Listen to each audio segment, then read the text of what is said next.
Correct ಅಲ್ರ? ಆದಾಮನನ್ನು ಸೃಷ್ಟಿ ಮಾಡಿ ದೇವ್ರು ಏನು ಮಾಡಿದ್ರು?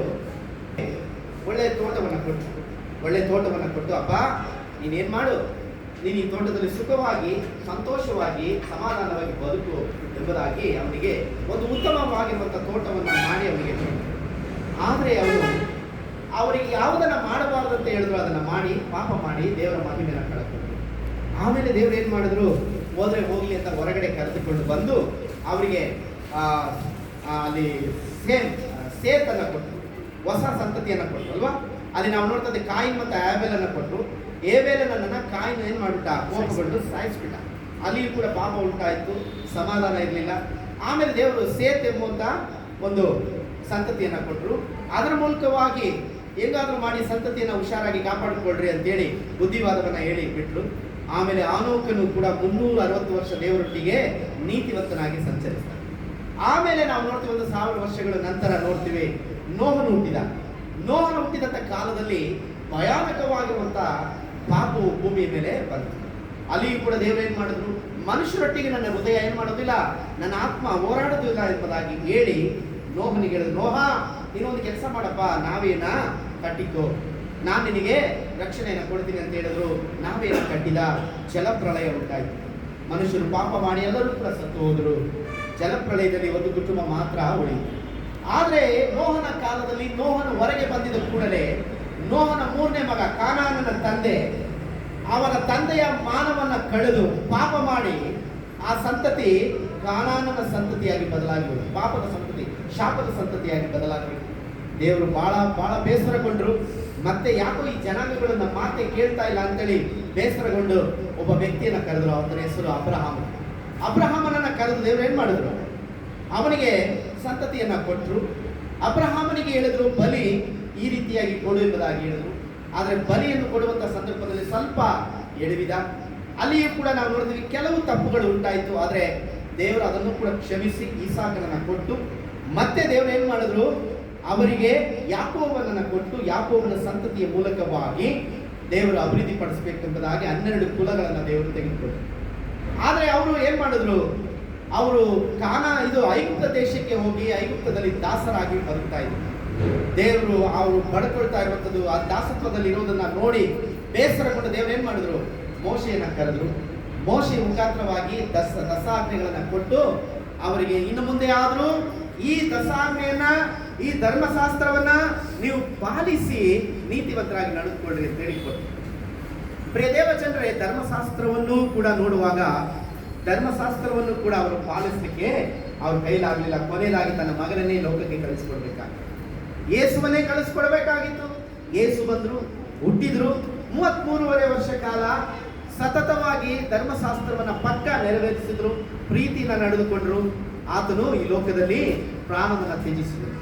ಪ್ರಿಯ ದೇವಜನರೇ, ಈ ದಸಾಜ್ಞೆಯನ್ನು ಕೊಟ್ಟಾಗ ಅವರು ಅದನ್ನು ಪಾಲಿಸಲಿಕ್ಕೆ ಆಗಲಿಲ್ಲ. ಆದರೆ ಯೇಸು ಈ ಲೋಕಕ್ಕೆ ಬಂದರು. ಯೇಸು ಹೇಳಿದರು, ನಾನು ನಿಮಗೆ ಕೊಡುವಂಥ ವಾಗ್ದಾನಗಳನ್ನು ಕೈಗೊಂಡು ನಡೆಯಿರಿ ಎಂಬುದಾಗಿ 2 ಕೊಟ್ಟರು. ಏನಂತ? ನಿನ್ನಂತೆ ನೆರೆಯವರನ್ನ ಪ್ರೀತಿಸು. ಅದೇ ಸಂದರ್ಭದಲ್ಲಿ ನಿನ್ನ ದೇವರಾಗಿರುವಂಥ ಯೆಹೋವನನ್ನ ಪೂರ್ಣ ಹೃದಯದಿಂದಲೂ ಪೂರ್ಣ ಆತ್ಮದಿಂದಲೂ ಪೂರ್ಣ ಬಲದಿಂದಲೂ ನೀನೇನು ಮಾಡು? ನಿನ್ನ ದೇವರನ್ನ ಪ್ರೀತಿಸು ಎಂಬುದಾಗಿ ಹೇಳಿ ಅವ್ರೇನು ಮಾಡಿದ್ರು? ಅವ್ರನ್ನ ಗೌರವಿಸಿ ನಮಗೆ ಕೊಟ್ಟರು. ಪ್ರಿಯ ದೇವಜನರೇ, ಇವತ್ತು ಆ ದಸಾಜ್ಞೆಗೆ ಸಮಾನವಾಗಿರುವಂಥ, ಚಂದ ಅರ್ಥ ಮಾಡ್ಕೊಳ್ರಿ, ದಸಾಜ್ಞೆಗೆ ಸಮಾನವಾಗಿರುವಂಥ ಕಾರ್ಯಗಳು ಯೇಸು ನಮಗೆ ಕೊಟ್ಟು ಹೋಗಿರುವಂಥ ಸಂಗತಿಗಳನ್ನು ಇವತ್ತು ನಾವು ಧ್ಯಾನಿಸ್ತೀವಿ. ಓಕೆನಾ? ಸರಿ, ಅಬ್ರಹಾಮನ ಕಾಲದಲ್ಲಿ ನಾವು ನೋಡುವಾಗ ಏನಾಯ್ತು? ಮೋಶೆಯ ಕಾಲದಲ್ಲಿ ಕೊಟ್ಟಂತ ದಸಾಜ್ಞೆಗಳನ್ನು ಅವರು ಪಾಲಿಸ್ಲಿಕ್ಕೆ ಆಗಲಿಲ್ಲ. ಅದನ್ನು ನೆರವೇರಿಸಲಿಕ್ಕೆ ಯಾರು ಬರಬೇಕಾಗಿತ್ತು? ಯೇಸು ಬರಬೇಕಾಗಿತ್ತು. ಆದರೆ ಇವಾಗ ಯೇಸು ಬರೋದಿಲ್ಲ. ಚಂದ ಅರ್ಥ ಮಾಡ್ಕೊಡ್ರಿ, ಇವಾಗ ಯಾರು ಬರೋದಿಲ್ಲ? ಯೇಸು ಬರೋದಿಲ್ಲ. ದೇವರ ವಾಕ್ಯ ನೀವು ಇಬ್ರಿಯ ಪುಸ್ತಕ 4ನೇ ಅಧ್ಯಾಯ 6ನೇ ವಾಕ್ಯ ಅನ್ಸುತ್ತೆ.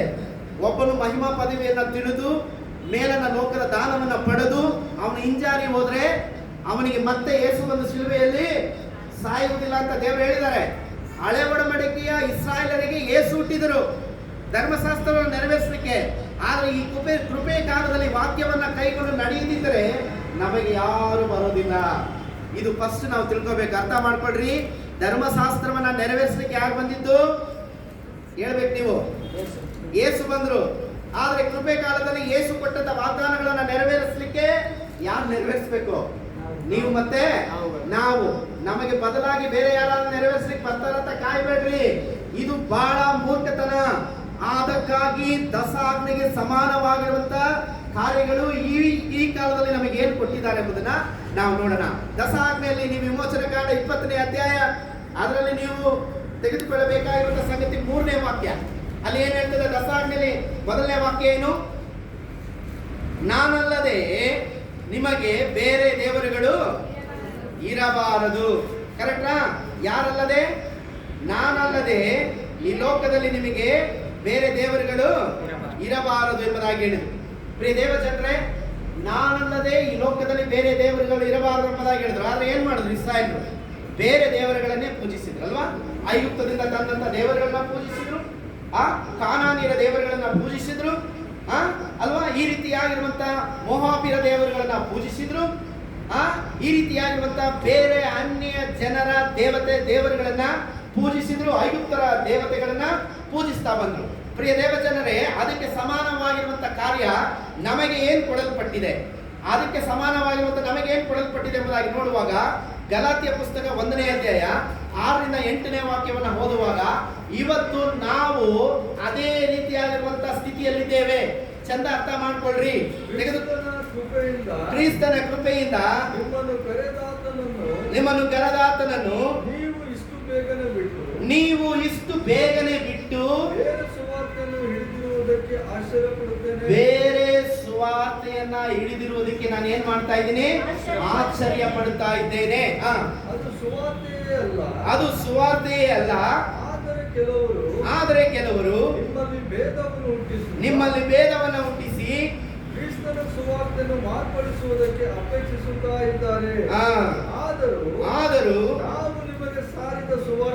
ನಾವು ನಿಮಗೆ ಸಾರಿದ ಸುವಾರ್ತೆಗೆ ವಿರುದ್ಧವಾದದ್ದನ್ನು ನಾವೇ ಆಗಲಿ ಪರಲೋಕದಿಂದ ಬಂದ ದೇವರಿಂದ ಬಂದ ದೇವದೂತನೇ ಆಗಲಿ ನಿಮಗೆ ಸಾರಿದರೆ ಶಾಪಗ್ರಸ್ತನಾಗಲಿ. ಚಂದ ಅರ್ಥ ಮಾಡ್ಕೊಂಡು ಏನ್ ಹೇಳ್ತಾ ಇದ್ದಾರೆ? ನಾವೇ ಒಂದು ವೇಳೆ ಸುವಾರ್ತೆಯನ್ನ ಸಾರಿದಂತ ನಾವು, ಪೌಲ ಹೇಳ್ತಿದ್ದಾನೆ, ಸುವಾರ್ತೆಯನ್ನ ಸಾರಿದಂತ ನಾವು, ಯೇಸುವಿನ ಬಗ್ಗೆ ಹೇಳಿದಂತ ನಾವು, ಈ ಸುವಾರ್ತೆಗೆ ವಿರುದ್ಧವಾಗಿ ಒಂದು ವೇಳೆ ನಾವೇ ಸೈತಾನನಿಗೆ ಒಳಗಾಗಿ ಬೇರೆ ಸುವಾರ್ತೆಯನ್ನು ಹೇಳಿದ್ರು ಕೂಡ ನೀವೇನ್ ಮಾಡಬಾರ್ದು? ನಂಬಬಾರದು. ಇದು ಯಾವ ಶತಮಾನದಲ್ಲಿ? 1ನೇ ಶತಮಾನದಲ್ಲೇ ನಡೀತಾ ಇದೆ. ಚಂದ ಅರ್ಥ ಮಾಡ್ಕೊಳ್ರಿ. ಮೋಶೆಗೆ ದಸಾಜ್ಞೆನ ತೆಗೆದುಕೊಂಡು ಕೆಳಗೆ ಇಳಿದು ಬರಸೊಳಗೆ ಏನ್ ಮಾಡ್ತಾ ಇದ್ದಾರೆ ಅವರು? ಬಸವನನ್ನ ಮಾಡಿ ಆರೋನನ ಮುಖಾಂತರವಾಗಿ ವಿಗ್ರಹಾರಾಧನೆಯನ್ನ ಮಾಡಿಬಿಟ್ರು. ಇನ್ನ ಬಂದೇ ಇಲ್ಲ ಯಾರು? ಮೋಶೆ ಇನ್ನ ಕೆಳಗೆ ಇಳಿದು ಬಂದೇ ಇಲ್ಲ. ಅಷ್ಟರೊಳಗೆ ಏನ್ ಮಾಡ್ತಿದ್ದಾರೆ ಅವರು? ವಿಗ್ರಹಾರಾಧನೆ ಮಾಡ್ತಿದ್ದಾರೆ. ಪ್ರಿಯ ದೇವ ಜನರೇ, ಇವತ್ತು ಯೇಸು ಸ್ವಾಮಿ ಸತ್ತು 1ನೇ ಶತಮಾನದಲ್ಲಿ ಅಪೊಸ್ತಲನಾದ ಪೌಲನು ಇಂಥ ಸಂಗತಿಗಳನ್ನ ಬರಿತಾ ಇದ್ದಾನೆ. ಚಂದ ಅರ್ಥ ಮಾಡ್ಕೊಳ್ರಿ. 2000 ವರ್ಷಗಳ ಆದ್ಮೇಲೆ ಅಲ್ಲ. ಯೇಸು ಸ್ವಾಮಿ ಸತ್ತು 1ನೇ ಶತಮಾನದಲ್ಲೇ ಅವರು ಹಿಂಜಾರಿ ಹೋಗಿದ್ರು. ಇಸ್ರಾಯೇಲರು ಏನ್ ಮಾಡ್ತಾ ಇದ್ರು? ದೇವರು ಸಭೆಯವರು ಏನಾಗಿದ್ರು? ಹಿಂಜಾರಿ ಹೋಗಿದ್ರು. ಯಾವ ವಿಷಯದಲ್ಲಿ ಹಿಂಜಾರಿ ಹೋಗಿದ್ರು? ಬೇರೆಯೊಂದು ಸುವಾರ್ತೆ, ಬೇರೆಯೊಂದು ಯೇಸು. ಚಂದ ಅರ್ಥ ಮಾಡ್ಕೊಂಡು ಅವತ್ತು ಅವ್ರು ಏನ್ ಮಾಡಿದ್ರು? ನಾನಲ್ಲದೆ ನಿಮಗೆ ಬೇರೆ ದೇವರುಗಳು ಇರಬಾರದು. ಅಪೊಸ್ತಲನಾದ ಪೌಲನು ಹೇಳ್ತಾ ಇದ್ದಾನೆ, ನಾವು ಸಾರಿದ ಸುವಾರ್ತೆಯನ್ನು ಬಿಟ್ಟು ಬೇರೆ ಯಾವುದಾದ್ರೂ ಸುವಾರ್ತೆ ಬಂದ್ರೆ ನೀವೇನ್ ಮಾಡಬಾರ್ದು? ಬೇರೆ ಸುವಾರ್ತೆಗಳನ್ನ ನಂಬಬಾರದು. ಆದ್ರೆ ಅವತ್ತು ಏನ್ ಮಾಡ್ತಾ ಇದ್ರು? ಬೇರೆ ಸುವಾರ್ತೆಗಳು ನಂಬ್ತಾ ಇದ್ರು. ಇವತ್ತು ತುಂಬಾ ಆಗಿದೆ ಬಿಡ್ರಿ. ಇವತ್ತು ತುಂಬಾ ಆಗಿದೆ. ಸುವಾರ್ತೆಯು ಬೇರೆ ಬೇರೆ ಬೇರೆ ಬದಲಾಗಿದೆ. ನಿಮಗೊಂದು ಗೊತ್ತಾ? ಮೊದಲು ನರಕಕ್ಕೆ ಹೋಗುವಂತ ವ್ಯಕ್ತಿಯ ಹೆಸರು ಯಾರು ಗೊತ್ತಾ? ಸುಳ್ಳು ಪ್ರವಾದಿಗಳು, ಸುಳ್ಳು ಬೋಧಕರುಗಳು, ಸುಳ್ಳು ಸಹೋದರರುಗಳು. ಮೊದಲು ನರಕಕ್ಕೆ ಹೋಗುವಂತವರೇ ಈ ಸುವಾರ್ತೆಗೆ ವಿರುದ್ಧವಾದ ಸುವಾರ್ತೆಯನ್ನು ಸಾರಿದವರು. ಚಂದ ಅರ್ಥ ಮಾಡ್ಕೊಳ್ರಿ. ಒಂದು ವೇಳೆ ರಕ್ಷಣೆ ಹೊಂದದೇ ಇರುವಂತ ವ್ಯಕ್ತಿಗಳಿಗೆ ದೇವರು ಏನ್ ಮಾಡ್ತಾರೋ ಗೊತ್ತಿಲ್ಲ.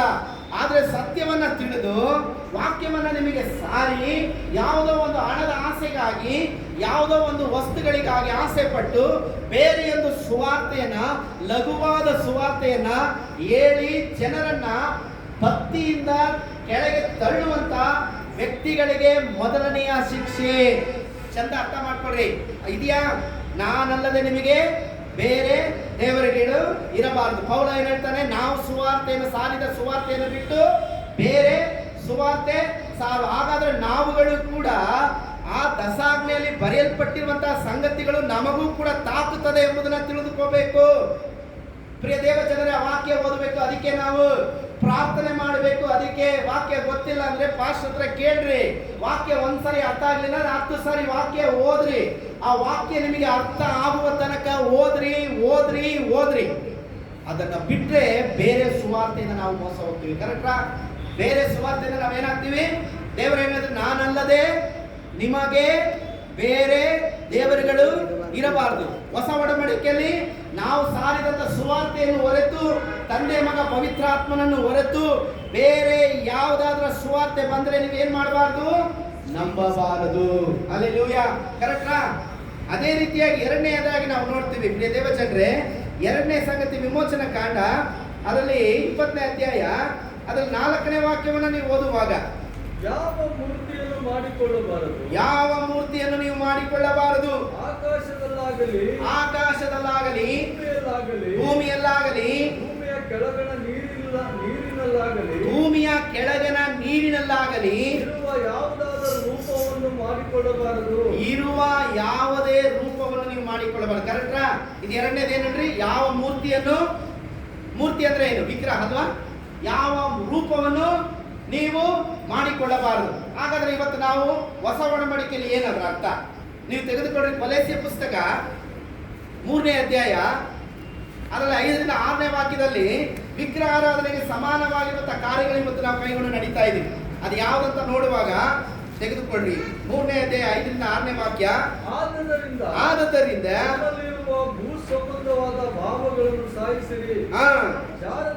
ಜಾರತ್ವ, ಬಂಡುತನ, ಕಾಮಾಭಿಲಾಷೆ, ದುರಾಸೆ,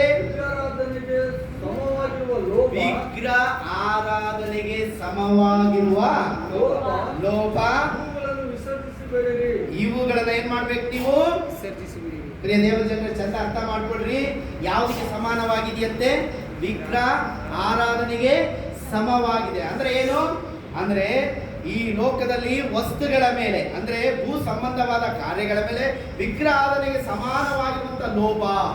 ಪ್ರಿಯ ದೇವ ಜನರು, ಇವತ್ತು ವಿಗ್ರಹ ಆರಾಧನೆ ನಾವು ಹೋಗಿ ಬೇರೆ ದೇವರುಗಳ ಹತ್ರ ಮಾಡ್ತಾ ಇಲ್ಲ, ಪೂಜೆ ಮಾಡ್ತಾ ಇಲ್ಲ, ನಮ್ಮಲ್ಲೇ ಇದೆ ಅಂತೆ. ಏನ್ ಹೇಳ್ರಿ? ಲೋಭ. ಅಂದ್ರೆ ಹಣದ ಆಸೆ, ಬದುಕು ಬಾಳಿನ ಡಂಬ, ಈ ಲೋಕದ ವಸ್ತು ಮತ್ತೊಂದು ವಸ್ತುಗಳ ಮೇಲೆ ಆಸೆ ಪಡುವಂಥದ್ದು, ನಮಗಿಲ್ಲದೆ ಇರುವಂಥದ್ದುಗಳ ಮೇಲೆ ಆಸೆ ಪಡುವಂಥದ್ದೇ ಲೋಭ.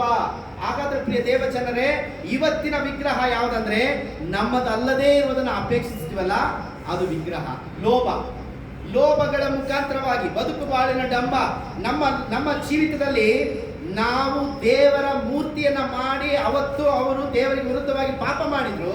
ಇವತ್ತು ನಾವು ಲೋಭಗಳ ಮುಖಾಂತರವಾಗಿ, ಜಾರತ್ವದ ಮುಖಾಂತರವಾಗಿ, ಈ ಜಾರತ್ವ ಅಂದ್ರೆ ಏನು? ಶಾರೀರಿಕವಾಗಿರುವಂತಹ ಜಾರತ್ವ ಅಲ್ಲ, ಹೃದಯದೊಳಗೆ ಒಂದು ಜಾರತ್ವ ಇದೆ. ಪ್ರಿಯ ದೇವಜನರೇ, ದೇವರ ವಾಕ್ಯಕ್ಕೆ ಅವಿದ್ಯರಾಗುವಂಥದ್ದು, ದೇವರ ವಾಗ್ದಾನಗಳನ್ನ ನಂಬದೇ ಹೋಗುವಂಥದ್ದು, ದೇವರ ಮೇಲೆ ನಂಬಿಕೆಯನ್ನ ಕೆಡಿಸಿಕೊಳ್ಳುವಂಥದ್ದೇ ಅದು ಜಾರತ್ವ ಅಂತ ಹೇಳಲ್ಪಡ್ತದೆ. ಅರ್ಥ ಆಯ್ತಾ ಪ್ರಿಯ ದೇವಜನರೇ? ಹಾಗಾಗಿ ಮತ್ತೊಂದು ವಾಕ್ಯವನ್ನು ಸಹ ನಾವು ನೋಡಬಹುದು. 1 ಯೋಹಾನ ಪುಸ್ತಕ 5ನೇ ಅಧ್ಯಾಯ 21ನೇ ವಾಕ್ಯದಲ್ಲಿ ಹೀಗೆ ಹೇಳಲ್ಪಡ್ತದೆ, ಪ್ರಿಯರಾದ ಮಕ್ಕಳೇ, ವಿಗ್ರಹಗಳಿಗೆ ದೂರವಾಗಿರುವಂತೆ ನಿಮ್ಮನ್ನು ಕಾಪಾಡಿಕೊಳ್ಳಿರಿ. ಅಂದ್ರೆ ವಿಗ್ರಹಗಳಿಗೆ ದೂರವಾಗಿರುವಂತೆ ನಮ್ಮನ್ನು ಏನ್ ಮಾಡ್ಕೋಬೇಕಂತೆ? ಕಾಪಾಡಿಕೊಳ್ಳಬೇಕು. ಅದಕ್ಕೆ ನಾವೇನ್ ಮಾಡಬಾರ್ದು? ಲೋಭ, ಜಾರತ್ವ, ಬಂಡುತನ, ಈ ರೀತಿಯಾಗಿರುವಂತಹ ದೇವರಿಗೆ ವಿರುದ್ಧವಾಗಿರುವಂತಹ ದುರಾಸೆಗಳ ಮುಖಾಂತರವಾಗಿ ನಾವು ವಿಗ್ರಹ ಆರಾಧನೆಗೆ ಒಳಗಾಗಿ ನಾವು ಮೋಸ ಹೋಗದಂತೆ ವಿಗ್ರಹ ಕಾರ್ಯಗಳಿಗೆ ನಾವೇನಾಗಬೇಕಂತೆ? ದೂರವಾಗಿರ್ಬೇಕಂತೇಳಿ ಪತ್ರಿಕೆಗಳಲ್ಲಿ, ಹೊಸ ಒಡಂಬಡಿಕೆಯಲ್ಲಿ ವಿಗ್ರಹಗಳ ವಿಶೇಷವಾಗಿರುವಂತಹ ಕಾರ್ಯಗಳನ್ನು ನಮಗೆ ತಿಳಿಸುವಂತದ್ದಾಗಿದೆ. ನಾವು ನಂಬದೇ ಹೋದ್ರೆ, ವಾಕ್ಯಕ್ಕೆ ವಿಧೇಯರಾಗದೆ ಹೋದ್ರೆ, ಯೇಸುವನ್ನ ಬಿಟ್ಟು ಬೇರೆ ಕಾರ್ಯಗಳನ್ನು ಅಪೇಕ್ಷಿಸಿದ್ರೆ ವಿಗ್ರಹ ಅಂತೇಳಿ ದೇವರ ವಾಕ್ಯ ಹೇಳ್ತದೆ. ಪ್ರಿಯ ದೇವಜನರೇ, 3ನೇದಾಗಿ ನಾವು ವಿಮೋಚನ ಕಾಂಡ 20ನೇ ಅಧ್ಯಾಯ 7ನೇ ವಾಕ್ಯದಲ್ಲಿ 3ನೇ ಆಜ್ಞೆ ಯಾವುದೆಂಬುದಾಗಿ ನೋಡುವಾಗ, ನಿನ್ನ ದೇವರಾದ ಯೆಹೋವನ ಹೆಸರನ್ನು ಅಯೋಗ್ಯವಾಗಿ ಎತ್ತಬಾರದು. ಅಯೋಗ್ಯ ಕಾರ್ಯಕ್ಕಾಗಿ ಎತ್ತಬಾರದು. ಯಾರ ಹೆಸರನ್ನ? ನಮ್ಮ ದೇವರಾದ ಯೆಹೋವನ ಹೆಸರನ್ನ, ನಿಮ್ಮ ದೇವರಾದ ಯೆಹೋವನ ಹೆಸರನ್ನ ಅಯೋಗ್ಯ ಕಾರ್ಯಗಳಿಗಾಗಿ ನಾವು ಎತ್ತಬಾರದು. ಕರೆಕ್ಟಾ? ಅಯೋಗ್ಯ ಕಾರ್ಯಗಳಿಗಾಗಿ ಎತ್ತುವಂಥದ್ದು ಯಾವುದು? ಹೊಸ ಒಡಂಬಡಿಕೆ ನಾವು ಹೆಂಗೆ ಎತ್ತುತ್ತೇವೆ? ನಮಗೆ ಹೆಂಗೆ ಬರುತ್ತದೆ ಎಂಬುದಾಗಿ ನೀವು ನೋಡುವಾಗ ತೆಗೆದುಕೊಳ್ಳಿ ಲೂಕನ ಬರೆದ ಸುವಾರ್ತೆ 12ನೇ ಅಧ್ಯಾಯ 10ನೇ ವಾಕ್ಯದಲ್ಲಿ ಹೀಗೆ ಹೇಳ್ತಾರೆ ಯೇಸು ಸ್ವಾಮಿ, ಮನುಷ್ಯ ಕುಮಾರನ ಮೇಲೆ ಏನಾದರೂ ಮಾತನಾಡುವ ಪ್ರತಿಯೊಂದು ಒಬ್ಬನಿಗೆ ಕ್ಷಮೆ ಉಂಟಾಗುವುದು, ಆದರೆ ಪವಿತ್ರಾತ್ಮನನ್ನು ದೂಷಿಸುವವನಿಗೆ ಕ್ಷಮಾಪಣೆ ಇಲ್ಲ. ಯಾರಿಗೆ? ಪವಿತ್ರಾತ್ಮನನ್ನ ದೂಷಿಸುವವನಿಗೆ ಕ್ಷಮಾಪಣೆ ಇಲ್ಲ. ಪ್ರಿಯ ದೇವ ಜನರೇ, ನಾನು ಆತ್ಮಭರಿತನಾಗಿದ್ದೇನೆಂಬುದಾಗಿ ಸುಮ್ಮನೆ ನಾವು ಆತ್ಮಭರಿತವಾಗಿದ್ದೇವೆಂಬುದಾಗಿ ಹೇಳಿ ಪವಿತ್ರಾತ್ಮನನ್ನ ನೋಯಿಸುವಂಥದ್ದು ಕೂಡ ನಮ್ಮ ದೇವರಾಗಿರುವಂಥ ಯೆಹೋವನ ಹೆಸರನ್ನ ಅಯೋಗ್ಯ ಕಾರ್ಯಗಳಿಗಾಗಿ ಎತ್ತಿದ ಹಾಗೆ. ಪ್ರಿಯ ದೇವ ಜನರೇ, ನಮಗೆ ಗೊತ್ತಿಲ್ಲದೆ ಕಾರ್ಯಗಳನ್ನ, ಸುಳ್ಳಾದ ಪ್ರವಾದನೆಗಳನ್ನ ಹೇಳಬಾರದು. ಸುಳ್ಳಾದ ಮಾತು ದೇವರು ನನಗೆ ತಿಳಿಸಿದ್ರು ಹಂಗೆ ಹಿಂಗೆ ಅಂತೇಳಿ ದೇವರು ಹೇಳದೇ ಇರುವಂತ ಮಾತನ್ನ ಮತ್ತೊಬ್ಬರ ಮುಂದೆ ಹೇಳುವಾಗ ದೇವರ ಹೆಸರನ್ನ ಅಯೋಗ್ಯವಾಗಿ ಉಪಯೋಗಿಸಿದ ಹಾಗೆ. ನೀವು ಅದೇ ಮಾರ್ಕನ ಬರೆದ ಸುವಾರ್ತೆ 3:28-32 ಓದುವಾಗ ಹೀಗೆ ಹೇಳಲ್ಪಡ್ತದೆ. 28 ಓದುವಾಗ, ಇದಲ್ಲದೆ ಅವರು ಇವನಿಗೆ ದೆವ್ವ ಹಿಡಿದದು ಎಂದು ಹೇಳಿದರಿಂದ ಆತನು ಅವರಿಗೆ, ನಿಮಗೆ ಸತ್ಯವಾಗಿ ಹೇಳುತ್ತೇನೆ, ಮನುಷ್ಯ ಕುಮಾರನನ್ನು ಎಷ್ಟು ದೂಷಿಸಿದಾಗಿಯೂ ಅವರು ಮಾಡುವ ಎಲ್ಲಾ ಪಾಪಗಳಿಗೂ ದೂಷಣೆ ಆಗುವುದಿಲ್ಲ. ಅಲ್ಲಿ ಹೋದ್ರೆ ಆ ವಾಕ್ಯನ, ಇದಲ್ಲದೆ ಅವರು ಇವನಿಗೆ ದೆವ್ವ ಹಿಡಿದಿದೆ ಎಂದು ಹೇಳಿದ್ದರಿಂದ ಆತನು ಅವರಿಗೆ, ನಿಮಗೆ ಸತ್ಯವಾಗಿ ಹೇಳುತ್ತೇನೆ, ಮನುಷ್ಯರು ಎಷ್ಟು ದೂಷಿಸಿದ್ದಾಗಿಯೂ ಅವರು ಮಾಡುವ ಎಲ್ಲಾ ಪಾಪಗಳಿಗೂ ದೂಷಣೆಗಳಿಗೂ ಕ್ಷಮಾಪಣೆ ಉಂಟಾಗುವುದು, ಆದರೆ ಪವಿತ್ರಾತ್ಮನನ್ನು ದೂಷಿಸಿದವನು ಎಂದಿಗೂ ಕ್ಷಮಾಪಣೆ ಹೊಂದನು, ಅವನು ಶಾಶ್ವತ ಪಾಪದೊಳಗೆ ಸೇರಿದವನಾದನು ಎಂದು ಹೇಳಿದನು. ಶಾಶ್ವತ ಪಾಪದೊಳಗೆ ಸೇರಿದವನಾಗಿರುತ್ತಾನಂತೆ. ಅಂದ್ರೆ ಯೇಸು ಸ್ವಾಮಿನ ಏನಂತ ಹೇಳಿದ್ರು? ದೆವ್ವ ಹಿಡಿದವನು ಅಂತ ಹೇಳಿದ್ರು. ಚಂದ ಅರ್ಥ ಮಾಡ್ಕೊಳ್ರಿ, ಯಾರಿಗೆ ಹೋಲಿಸ್ತಾ ಇದ್ದಾರೆ? ದೆವ್ವಕ್ಕೆ ಹೋಲಿಸ್ತಾ ಇದ್ದಾರೆ ಯೇಸುವನ್ನ. ಯೇಸು ಒಳಗಿರೋದು ಯಾರು? ಪವಿತ್ರಾತ್ಮ. ಕರೆಕ್ಟಾ? ಯೇಸುವಿನ ಒಳಗಿರೋರು ಯಾರು? ಪವಿತ್ರಾತ್ಮ. ಹಾಗಾದ್ರೆ ಯೇಸುವನ್ನ ದೆವ್ವಕ್ಕೆ ಹೋಲಿಸುವಾಗ ಪವಿತ್ರಾತ್ಮನನ್ನು ಯಾರಿಗೆ ಹೋಲಿಸಿದಾಗೆ? ದೆವ್ವಕ್ಕೆ ಹೋಲಿಸಿದಾಗ. ಹಾಗಾದ್ರೆ ಪ್ರಿಯ ದೇವ ಜನರೇ, ಒಬ್ಬ ವ್ಯಕ್ತಿಯನ್ನ, ಪವಿತ್ರಾತ್ಮ ಭರಿತನಾಗಿರುವಂತಹ ಒಬ್ಬ ವ್ಯಕ್ತಿಯನ್ನ ನಾವು ಕೇವಲವಾಗಿ ಮಾತನಾಡಿದ್ರೆ ಆತನೊಳಗಿರುವಂತಹ ಪವಿತ್ರಾತ್ಮನಿಗೆ ಏನಾಗ್ತದೆ? ನೋವುಂಟಾಗುತ್ತದೆ. ಯೇಸುವನ್ನ ದೆವ್ವ ಪೀಡಿತನೆಂಬುದಾಗಿ ಹೇಳುವಾಗ ಆ ದೆವ್ವಕ್ಕೆ ಸಮಾನವಾಗಿ ಯೇಸುವನ್ನ ಇಟ್ಟಾಗ ಅಯೋಗ್ಯವಾಗಿ ಆತನ ಹೆಸರನ್ನ ಉಪಯೋಗಿಸಿದ ಹಾಗೆ. ಇವರು ಹೆಂಗಿರ್ತಾರಂತೆ? ಶಾಶ್ವತ ಪಾಪದೊಳಗೆ ಸೇರಿ ಬರುತ್ತಾರೆ. ನಾವು ಶಾಶ್ವತ ಪಾಪದೊಳಗೆ ಸೇರಿದ್ರೆ ಮುಗೀತು. ದೇವರ ವಾಕ್ಯ ಏನು ಹೇಳ್ತದೆ ಹೇಳ್ರಿ? ಯೋಹಾನ ಬರೆದ ಸುವಾರ್ತೆ 3ನೇ ಅಧ್ಯಾಯ 17ನೇ ವಾಕ್ಯದಲ್ಲಿ, ಆತನನ್ನು ನಂಬುವ ಒಬ್ಬರಾದರೂ ಏನಾಗಬಾರ್ದಂತೆ? ನಾಶವಾಗದೆ ಎಲ್ಲರೂ ಕೂಡ ನಿತ್ಯ ಜೀವವನ್ನ ಪಡೆದುಕೊಳ್ಳುತ್ತಾರೆ. ಆದರೆ ಯೇಸುವನ್ನ ದೆವ್ವ ಪೀಡಿತನು ಎಂಬುದಾಗಿ ಹೇಳಿದವರು ಶಾಶ್ವತ ಪಾಪದಲ್ಲಿರ್ತಾರೆ. ಹಾಗಾದ್ರೆ ಪ್ರಿಯ ದೇವಜನರೇ, ಕೋಪದಲ್ಲಿ, ಸಿಟ್ಟಲ್ಲಿ ನಾವೇನ್ ಮಾಡ್ತೀವಿ? ಯೇಸುವೇ ಇಲ್ಲ, ಇದು ದೆವ್ವ ಕಾರ್ಯ, ಇದು ದೆವ್ವದಿಂದ ಬರ್ತಾ ಇರುವಂತಹ ಸಂಗತಿಗಳು ಎಂಬುದಾಗಿ ತಿಳಿಯದೆ ನಾವು ಮಾತಾಡ್ತೀವಲ್ಲ, ಅದು ತಪ್ಪು. ಯೇಸುವಿನ ಹೆಸರನ್ನ ಅಯೋಗ್ಯ ಕಾರ್ಯಗಳಿಗಾಗಿ ಉಪಯೋಗಿಸಬಾರದು. ಪ್ರಿಯ ದೇವ ಜನರೇ, ಹಣ ಬರಲಿ ಅಂತೇಳಿ, ಯಾರೋ ಒಬ್ಬರು ನಿಧಿ ಸಿಗ್ಲಿ ಅಂತೇಳಿ ಪ್ರೇಯರ್ ಮಾಡಕ್ಕೆ ಹೇಳ್ತಾರೆ. ಹಂಗೆಲ್ಲ ಹೋಗಿ ಅಯೋಗ್ಯ ಕಾರ್ಯಗಳಿಗಾಗಿ ಪ್ರಾರ್ಥನೆ ಮಾಡಬಾರ್ದು. ಕೆಲವರು ವಶೀಕರಣ ಮಾಡುವುದಕ್ಕಾಗಿ ಇದು ನನಗೆ ಸಿಗುವಂತೆ ಪ್ರಾರ್ಥನೆ ಮಾಡ್ರಿ ಅಂತ ಹೇಳ್ತಾರೆ. ದೇವರ ಚಿತ್ತ ಇಲ್ಲದೆ ಮಾಡುವಂತ ಪ್ರಾರ್ಥನೆ ವಶೀಕರಣ ಮಾಡಕ್ಕೆ ಬಂದಿದ್ವಿ. ನಾವು ವಶೀಕರಣ ಮಾಡಕ್ಕೆ ಬಂದಿದ್ವಿ. ದೇವರ ಚಿತ್ತ ಇದ್ರೆ ಮಾತ್ರ ಅದು ನಿಮಗೆ ಸಿಗತ್ತೆ. ನಾವು ಅವ್ರನ್ನ ಪಡ್ಕೋಬೇಕು. ಆ ಹುಡುಗಿನ ನಾನು ಇಷ್ಟಪಟ್ಟಿದ್ದೀನಿ ಪಾಸ್ಟರ್, ಪ್ರೇಯರ್ ಮಾಡ್ರಿ. ಅವ್ರ ಅಪ್ಪ ಅಮ್ಮ ಒಪ್ತಾ ಇಲ್ಲ, ಅದಕ್ಕೆ ಯಾಕೆ ನನ್ನ ಹತ್ರ ಬಂದೆ? ಯಾರಾದ್ರೂ ವಶೀಕರಣ ಮಾಡುವಂಥವು ಅಲ್ವಾ? ದೇವರ ಚಿತ್ತ ಇಲ್ಲದೆ ನಾವು ಅಪೇಕ್ಷಿಸುವಂಥದ್ದು ವಶೀಕರಣ ಮಾಡಿದ ಹಾಗೆ. ಕರೆಕ್ಟ್ ಅಲ್ವಾ? ಹಾಗಾದ್ರೆ ಪ್ರಿಯ ದೇವ ಜನರೇ, ನಾವು ದೇವರ ಚಿತ್ತವನ್ನ ಅರಿಯದೆ ಕೆಲವು ಸಂದರ್ಭದಲ್ಲಿ ದೇವರ ಹೆಸರನ್ನ ಅಯೋಗ್ಯವಾಗಿ ಉಪಯೋಗಿಸ್ತೀವಿ. ಇಂಥ ಕಾರ್ಯಗಳನ್ನ ಮಾಡುವಾಗ ನಾವೇನಾಗ್ತೀವಿ? ದೇವರ ಹೆಸರನ್ನ ಅಯೋಗ್ಯ ಕಾರ್ಯಗಳಿಗೆ ಉಪಯೋಗಿಸಿದಾಗ. ಕರೆಕ್ಟಾಗಿ ಹೇಳ್ತಾರಲ್ವ ಯೇಸು ಸ್ವಾಮಿ? ಅಲ್ಲಿ ಹೇಳ್ತಾರೆ, ಯೇಸು ಸ್ವಾಮಿನ ದೆವ್ವ ಪೀಡಿತನು ಎಂಬುದಾಗಿ ಹೇಳುವಾಗ ಯೇಸುವಿಗೂ ದೆವ್ವಕ್ಕೂ ಸಮಾನವಾಗಿ ಮಾಡಲಿಕ್ಕೆ ಸಾಧ್ಯನಾ? ಅಂತ ಮಾಡಿದಂಥ ವ್ಯಕ್ತಿ, ಪವಿತ್ರಾತ್ಮನನ್ನು ನೋಯಿಸಿದಂಥ ವ್ಯಕ್ತಿ ಶಾಶ್ವತ ಪಾಪದಲ್ಲಿ ನಿರಂತರವಾಗಿರ್ತಾನೆ ಎಂಬುದಾಗಿ ಅರ್ಥ. ಪ್ರಿಯ ದೇವಚಂದ್ರೆ, ಬಹಳ ನಾವು ಚಂದ ಅರ್ಥ ಮಾಡಿ 4ನೇ ವಾಗ್ದಾನ ಹೇಳಿ 4ನೇ ಆಜ್ಞೆ ಯಾವುದಂತ ನೀವು ನೋಡುವಾಗ